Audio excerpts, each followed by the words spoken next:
ओम शांति। हम सब अपने जीवन के अंदर शांति पाना चाहते हैं। शांति हमारे मन और मस्तिष्क को एकाग्र करती है और ये एकाग्र मन स्थिति जीवन की दिशा निर्धारित करने में बहुत सहायक मददगार बनते हैं। और इसलिए दिन भर में कुछ समय हमें अवश्य निकालना चाहिए कि जब हम शांति से बैठकर मनन कर सकें। अन्यथा शोरगुल भरी इस दुनिया में हम उलझ कर ही रह जाएंगे। हम कभी न खुद को जान पाएंगे न अपने मन को।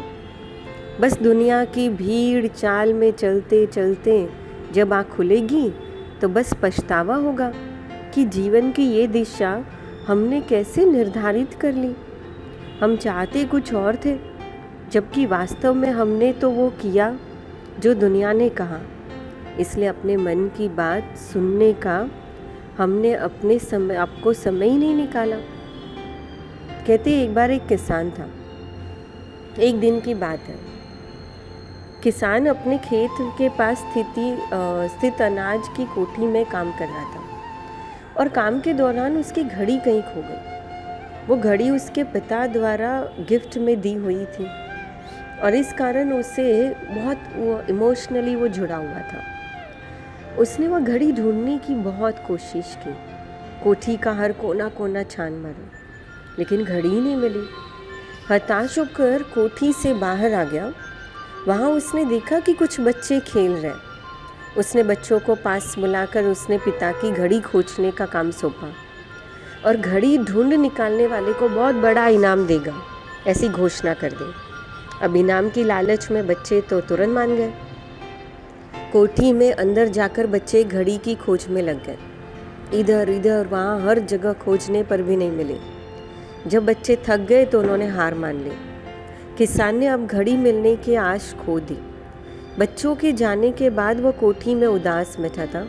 तभी एक बच्चा वापस आया और किसान से बोला कि वो एक बार फिर से घड़ी ढूंढने की कोशिश करना चाहता था। तो किसान ने भी हामी भर दी। बच्चा कोठी के भीतर गया, कुछ ही देर में बाहर आ गया और उसके हाथ में वो किसान की घड़ी थी। जब किसान ने वो घड़ी देखी बहुत खुश हो गया और उसने पूछा कि इतने बच्चे नहीं ढूंढ पाए, तुमने कैसे ढूंढ लिया? पूछने पर बच्चे ने बताया कि वो भीतर जाकर चुपचाप एक जगह खड़ा हो गया और सुनने लगा।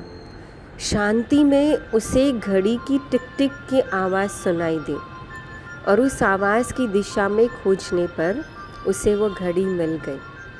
किसान ने बच्चे को शाबाशी दी और इनाम देकर विदा किया। तो इससे ये सीख मिलती है, जैसे वो बच्चा बिल्कुल चुपचाप शांति की स्थिति में खड़ा रहा और उसने घड़ी को ढूंढ लिया, बिल्कुल ऐसे ही पूरे दिन भर के अंदर कुछ समय ज़रूर हम अपने लिए निकालें, अपने भीतर के अंदर जाएं और अपने भीतर के अंदर की शांति में ही अपना सच्चा सुख ढूंढें। ओम शांति।